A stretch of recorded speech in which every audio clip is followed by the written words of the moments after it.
నమస్కారం నా పేరు సహాని అందరూ బాగున్నారా ఛానల్ సబ్స్క్రైబ్ చేసి మమ్మల్ని సపోర్ట్ చేయండి ఓకేనా ఇగో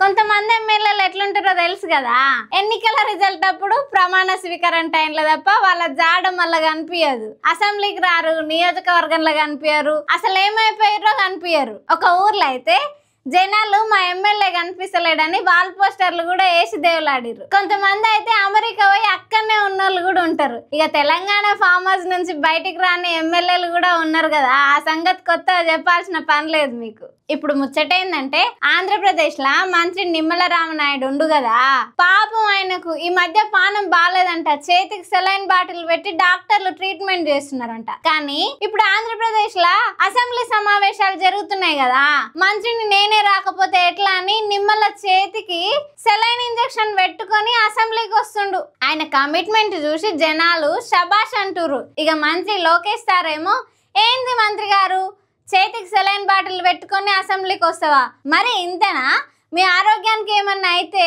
ఎట్లా మంచిగా రెస్ట్ తీసుకోండి లేకపోతే స్పీకర్కి చెప్పి సస్పెండ్ చేపిస్తా అప్పుడు ఇంట్లోనే కూర్చొని మంచిగా రెస్ట్ తీసుకోవచ్చు అని మజాక్ చేసిండంట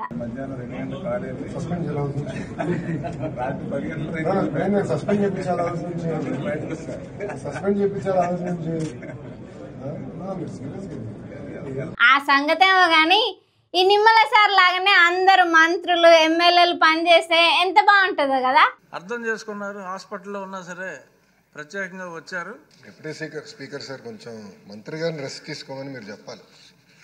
అవునా ఎందుకంటే నిన్న కూడా జ్వరంతో వచ్చారు కౌన్సిల్ కూడా జ్వరంతో వచ్చారు చెప్పా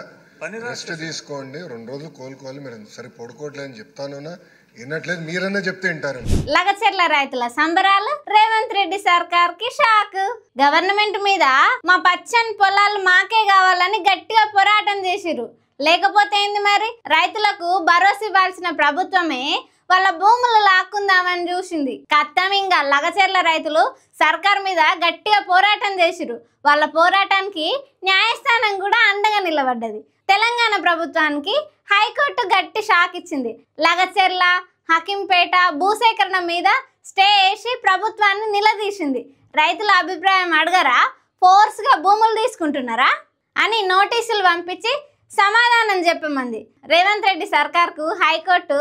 గట్టిగా షాక్ ఇచ్చింది మంచిగా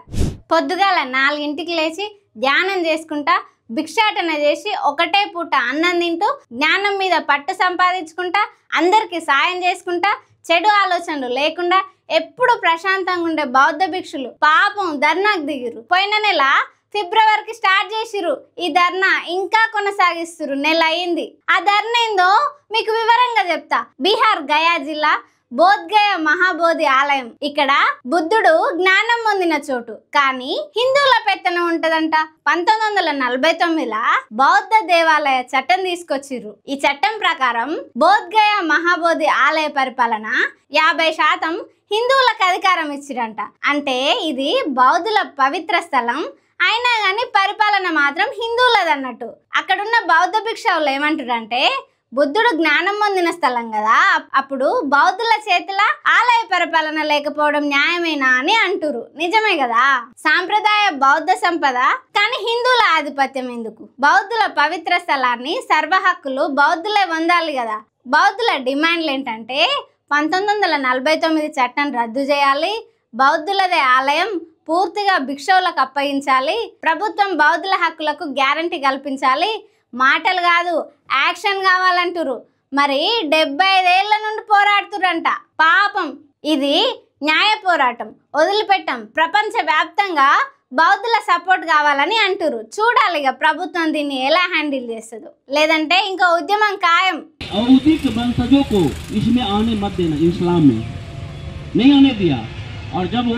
मोहम्मद साहब चले गए इसके बाद ब्राह्मणों ने घुसपैठ किया हम यहाँ के बोलते हैं ब्राह्मण वहाँ के यहूदी लोग होते हैं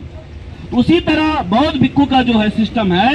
उसी में वो यहूदी के वंश जिसको हम ब्राह्मण बोलते हैं वो घुसपैठ संघ में करके और संघ को तोड़ दिया और तोड़ने के बाद सारा सत्ता पर कब्जा कर लिया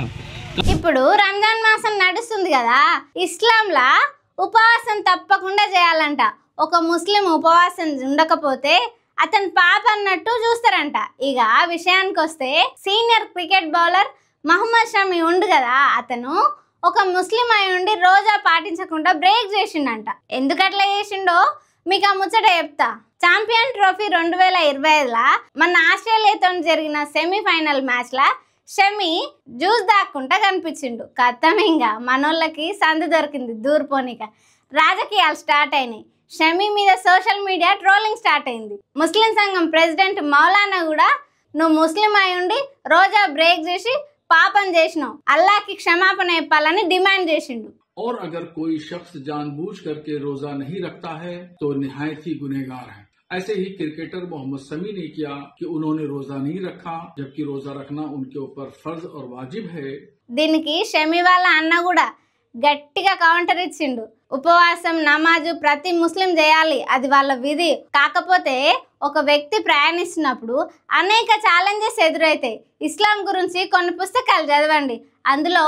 ఒక వ్యక్తి ప్రయాణంలో ఉపవాసం ఉండకుంటే తర్వాత ఉపవాసం ఉండొచ్చని స్పష్టంగా రాసింది. ఇమాం సాహెబ్ ప్రజలకు అవగాహన కల్పించాలి, మీరు చేసిన స్టేట్మెంట్లు ఓన్లీ టీఆర్పీ కోసమే అని కౌంటర్ గట్టిగానే ఇచ్చిండు. ఆస్ట్రేలియా లాంటి స్ట్రాంగ్ టీంతో షమి 3 వికెట్లు తీసి టీం గెలవనీక కీ రోల్ ప్లే చేసిండు. అయినా కానీ మతం అనేది వ్యక్తిగతం. ఉపవాసం ఉండాలా ఉండొద్దా అనేది కూడా ఆయన వ్యక్తిగత నిర్ణయం. మీరేమనుకుంటున్నారో కింద కామెంట్ చేయండి. ఓకేనా? Thank you. ఈ వీడియో మీకు నచ్చితే సబ్స్క్రైబ్ చేయండి.